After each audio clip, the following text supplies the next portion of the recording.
రేపు అనగా సెప్టెంబర్ 17వ తేదీ బుధవారం శ్రీ విశ్వకర్మ జయంతి.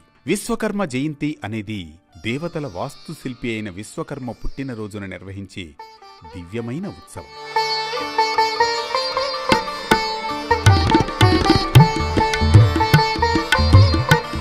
మన పురాణాల ప్రకారం విశ్వకర్మ స్వయంభూ, లోకానికి సృష్టికర్త.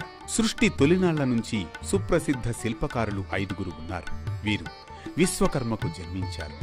కమ్మరి, ఇనుము పని, సూత్రకారుడు వడ్రంగి, కొయ్య పని, కాంస్యకారి రాగి, కంచు, ఇత్తడి పని, స్థపతి శిల్పి, రాతి పని, స్వర్ణకారి బంగారు పని. విరాట్ విశ్వకర్మ భగవానుడు 5 ముఖములు కలవాడు. విరాట్ విశ్వకర్మ యొక్క పంచముఖాల నుండి మను, త్వష్ట, శిల్పి, విశ్వజ్ఞ బ్రహ్మలు ఉద్భవించారు.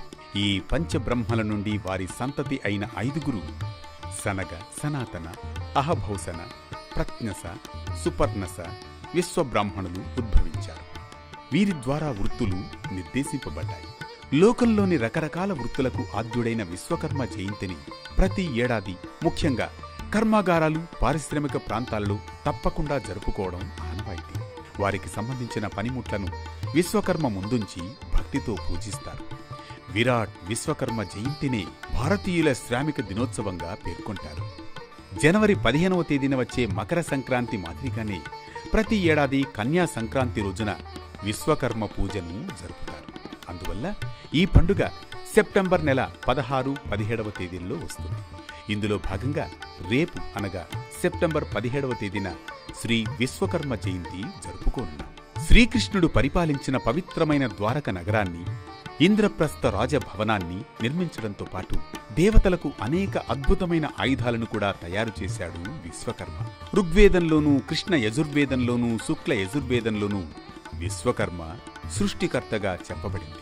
అథర్వణ వేదంలో ఆహార ప్రదాతగా వర్ణించబడింది. పురుష సూక్తంలో విరాట్ పురుషునిగా కీర్తించబడ్డాడు. సకల వేదముల ప్రకారం విశ్వకర్మయే సృష్టికర్త. వేదములు విశ్వకర్మను సర్వపాప సంహర్తగా పేర్కొన్నాయి. సర్వ దిక్కులను పరికించు దృష్టి కలిగిన అమిత శక్తి కలవాడు కనుకనే ఋగ్వేదం ఆయనను భగవంతునిగా పరిగణించింది.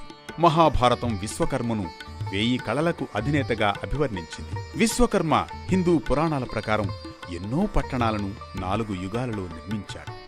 సత్యలోకంలో దేవతల నివాసం కోసం స్వర్గలోకాన్ని నిర్మించాడు. త్రేతాయుగంలో సువర్ణ లంకను శివుని కోసం నిర్మించాడు. ద్వాపరయుగంలో ద్వాపర నగరాన్ని, కలియుగంలో హస్తినాపురాన్ని, ఇంద్రప్రస్థను నిర్మించాడు.